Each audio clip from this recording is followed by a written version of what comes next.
मुख्यमंत्री के 7 निश्चय में से एक आर्थिक हल युवाओं को बल के अंतर्गत कई योजनाओं को प्रारंभ किया जा रहा है। आज इस वीडियो में हम सीखेंगे कि बिहार स्टूडेंट क्रेडिट कार्ड के आवेदन पत्र को कैसे भरेंगे। ये वीडियो क्रमांक संख्या 4 है। पिछले वीडियो में हमने सीखा था कि लॉगिन आईडी को कैसे क्रिएट करते हैं। तो आज हमारा लॉगिन आईडी ऑलरेडी क्रिएट हो चुका है, तो हम उसी ईमेल आईडी से यहाँ लॉगिन करेंगे। यू कैन सी, यहाँ पे आप देख सकते हैं कि हम पासवर्ड डाले हैं और उसके बाद जो नीचे कोड दी गई है उसको ध्यान से देखकर टाइप करेंगे। अगर आपको ये कोड समझने में दिक्कत होती है तो आप यहाँ से इसको चेंज कर सकते हैं, कैप्चा टेक्स्ट को।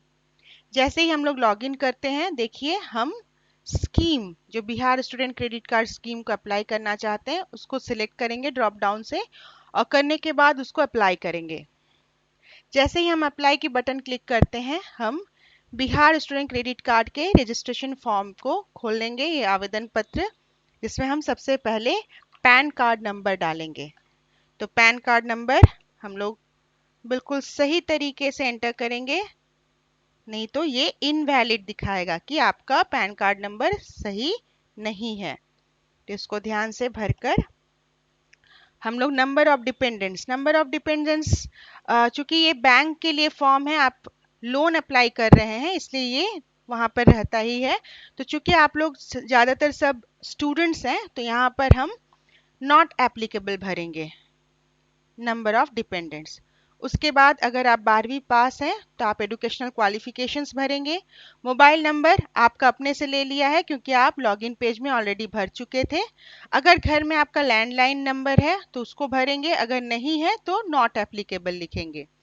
अब इसके आगे हम लोग को एप्लीकेंट, मतलब आपके फादर या मदर या गार्जियन जो आपके बैंक के लोन में को एप्लीकेंट बनेंगे, उनके साथ आपका जो रिलेशनशिप है, अगर वो फादर है तो फादर को लेंगे और को एप्लीकेंट का यहाँ पहला नाम डालेंगे। को एप्लीकेंट जैसे मैंने कहा, आपके फादर या गार्जियन, उनका नाम हम लोग डालेंगे। ये सिर्फ एग्जाम्पल्स के लिए मैं ये फील्ड सब भर के दिखा रही हूँ, यहाँ आप सही तरीके से भरिएगा।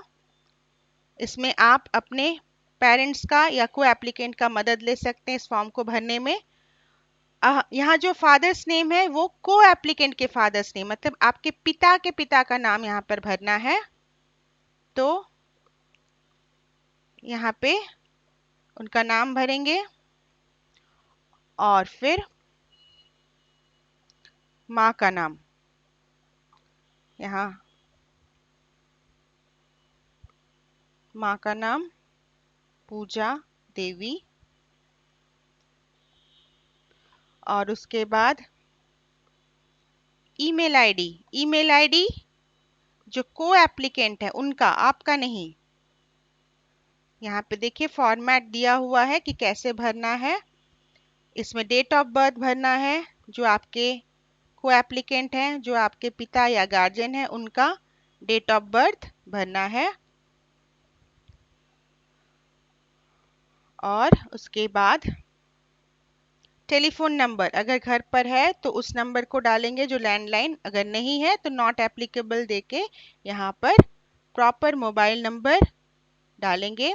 एजुकेशनल क्वालिफिकेशंस, आपके को एप्लीकेंट का पिताजी का एजुकेशनल क्वालिफिकेशंस डालना है, उनका जेंडर, मैरिड हैं, और साथ में रेसिडेंशियल स्टेटस, यहाँ के हैं तो आपको रेसिडेंट भरना है, निवासी हैं। Category general. Aadhaar card number आपको भरना है।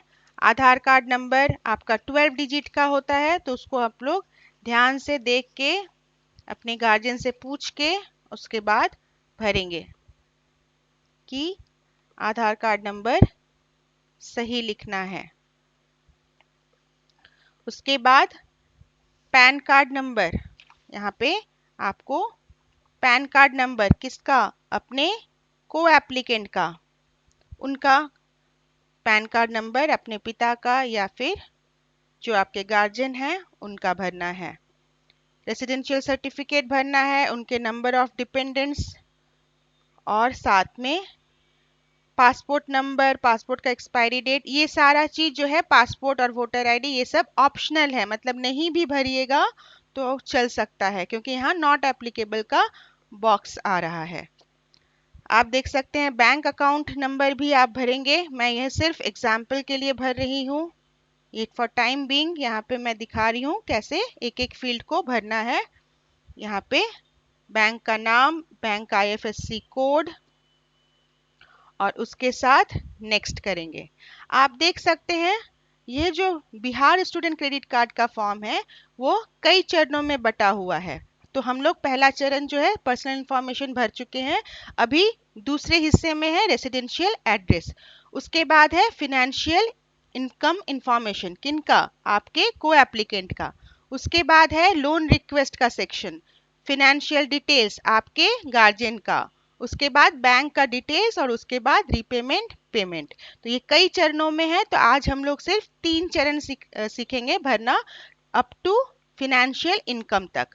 तो अभी हम लोग एड्रेस को सीखेंगे। यहाँ देख सकते हैं रूरल और अर्बन दो तरह का ऑप्शन दिया गया है कि अगर आप गांव से बिलोंग करते हैं तो रूरल भरना है, उसमें गांव का नाम, पोस्ट ऑफिस, डिस्ट्रिक्ट जो जिला है उसको भरेंगे। अगर अर्बन है तो आप शुरू करेंगे घर फ्लैट का जो नंबर है या हाउस नंबर है वहां से। तो सपोज फ्लैट का नंबर हम लिखते हैं 101 और एरिया हमको लिखना है अपार्टमेंट का नाम, तो हम लिख रहे हैं सुरेश अपार्टमेंट, और वहां से आपको वार्ड का नाम लिखना है और फिर आपको डिस्ट्रिक्ट चुनना है। अगर आपका डिस्ट्रिक्ट, आपका जिला भोजपुर है, पटना है, जो है वो आपको यहाँ से सिलेक्ट करके साथ में ब्लॉक का नाम और उसके बाद पिन कोड, आप पिन कोड भरेंगे। पोस्ट ऑफिस, पोस्ट ऑफिस, और चूंकि इस लोन को पाने के लिए यह शर्त है कि आप बिहार के निवासी हो, इसीलिए सिर्फ यहाँ बिहार का ही स्टेट का ऑप्शन मिलेगा, उसके आगे कोई भी दूसरे राज्य का ऑप्शन यहाँ नहीं है। अगर आपका एड्रेस परमानेंट एड्रेस से ही जो परमानेंट एड्रेस है वो आपका रेसिडेंशियल एड्रेस से मैच होता है तो आप यहाँ पर टिक का साइन भी क्लिक कर सकते हैं, नहीं तो आप भरेंगे मैन्युअली यहाँ पे हाउस नंबर, आपके अपार्टमेंट का नाम या फिर आपका स्ट्रीट नेम, आपका वार्ड, उसके बाद डिस्ट्रिक्ट, एक के बाद एक फील्ड आप ध्यान से भरेंगे। यहाँ पे आपको ब्लॉक भरना है और उसके बाद सही पिन कोड, पोस्ट ऑफिस और फिर आपका स्टेट बिहार। इसके बाद ऑफिस एड्रेस को एप्लीकेंट का, अगर को एप्लीकेंट का ऑफिस है तो उसको भरेंगे, अगर नहीं है तो आप इसको हटा भी सकते हैं, टिक कीजिएगा तो वो हट जाएगा। तो ये आपका ऑफिस एड्रेस हम लोग यहाँ पे भर रहे हैं। सपोज आपका ऑफिस है, एड्रेस है 2nd floor, new area enclave, ये आपका सपोज ऑफिस के बिल्डिंग का नाम है। उसके बाद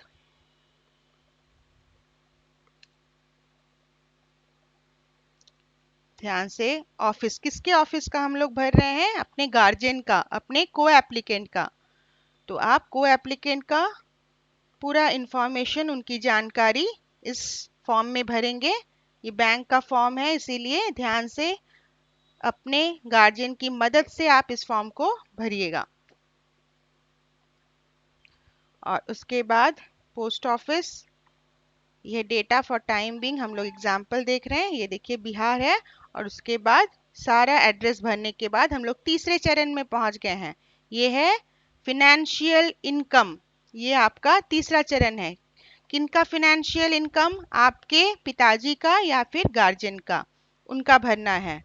उनकी सैलरी, नेट सैलरी आप इसको पूछ के भरेंगे अपने गार्जियन से, अपने को एप्लीकेंट से, उनकी मदद से आप इस पूरे फॉर्म को भरेंगे। आपका डिडक्शन। उसके बाद आप नीचे देख सकते हैं, ऊपर हम लोग भरे हैं इनकम और एम्प्लॉयमेंट डिटेल्स। अगर आपके पिता किसान है या दूसरे रोजगार से रिलेटेड है तो एम्प्लॉयमेंट डिटेल्स नहीं है, अगर रोजगार से संबंधित की एम्प्लॉय आईडी क्या है, तो आप यहाँ पे नॉट एप्लीकेबल भी क्लिक कर सकते हैं, तो वो फील्ड आपको नहीं भरना पड़ेगा। लेकिन अगर ऑफिस में काम करते हैं तो उनका एम्प्लॉय आईडी, उनका जो डिपार्टमेंट है, वो किस विभाग में काम करते हैं, वह सब भरना पड़ेगा आपको। तो ये आपका है एम्प्लॉयमेंट डिटेल्स। तो यहाँ नॉट एप्लीकेबल अगर करेंगे तो ये हट जाएगा। उसके बाद अगर आप 4 लाख से ज्यादा का लोन लेते हैं तब इस सेक्शन को भरना पड़ेगा। उसमें आपको सिक्योरिटी जो ऑफर कर रहे हैं वो भरना है। अगर आपका लोन 4 लाख तक है या 4 लाख से नीचे है तो ये जो आपका दिया गया है फील्ड्स कि जो भी आपका सिक्योरिटी के बारे में पूछा गया है उसको आपको नहीं भरना पड़ेगा। तो 4 लाख से नीचे है तो हम इसको नहीं भरेंगे। तो यहाँ पे आप देख सकते हैं, इसको हम लोग टिक कर दिए और इसके बाद हम लोग इसको सेव एज ड्राफ्ट करके या फिर नेक्स्ट करके आगे के चरण को भरेंगे। तो अगले वीडियो में हम सीखेंगे कि course of study, college, institution और यूनिवर्सिटी से रिलेटेड सारी जानकारियां इस आवेदन पत्र में कैसे देना है। धन्यवाद।